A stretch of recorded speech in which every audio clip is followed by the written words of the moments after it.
Berbalik pada cerita kebun aku ni, aku ada order barang sikit untuk aku buat aku punya kebun ayam lah. Kalau kita tengok daripada pandangan bahagian depan kebun aku ni, aku punya kebun ayam akan ada dekat bahagian ujung sana. Sebab bahagian depan ni, aku akan buat tanaman lah. Disebabkan aku plan aku nak buat kebun ayam yang aku guna dalam jangka masa yang panjang. So aku akan buat dia punya tiang menggunakan konkrit lah. Ni proses aku belah papan apa semua ni. Aku nak buat tiang konkrit untuk aku punya kebun ayam tu sendiri. So dekat sini aku dah siapkan 5 keping papan untuk aku jadikan dia sebagai acuan. Saiz tiang ni aku akan buat saiz 8 kaki dia punya tinggi dia.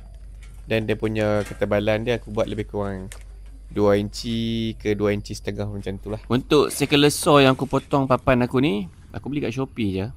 Harga ni yang paling murah lah. Tapi dia punya kualiti dia not bad. Dia punya saiz mata tu yang kecil. Sesuai lah untuk belah kayu untuk buat kebun ayam aku ni. Biasalah projek kebun aku ni bajet memang tak besar pun. Kita guna barang-barang bajet je. Kalau hampa nak beli, hampa tekan je button affiliate dekat atas tu. Alright. Aku dah cantumkan semua bahagian kayu yang aku potong tadi.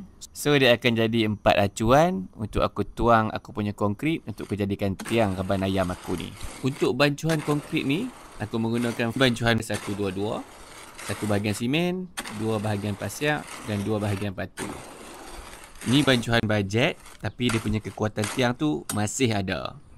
Okey, macam inilah keadaan dia lepas aku tuang dan aku tinggalkan dia selama 2 hari.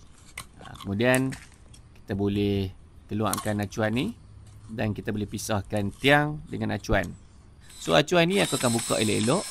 Kemudian acuan ni kita boleh guna balik untuk buat tiang-tiang yang lain.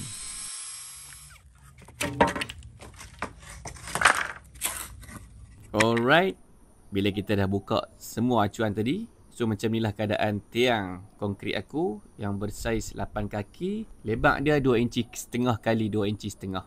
Dan ni pula rupa acuan yang aku pasang balik lepas kita buka tadi. Dan lepas ni aku akan buat tiang untuk aku punya pokok markisa menggunakan tiang konkrit ni juga. Dan juga tiang pagar untuk kebun aku ni. Okey lah guys, sampai sini je video untuk kali ni. Semoga bermanfaat. Aku nak sambung pacak aku punya tiang untuk pagar kebun ayam aku ni.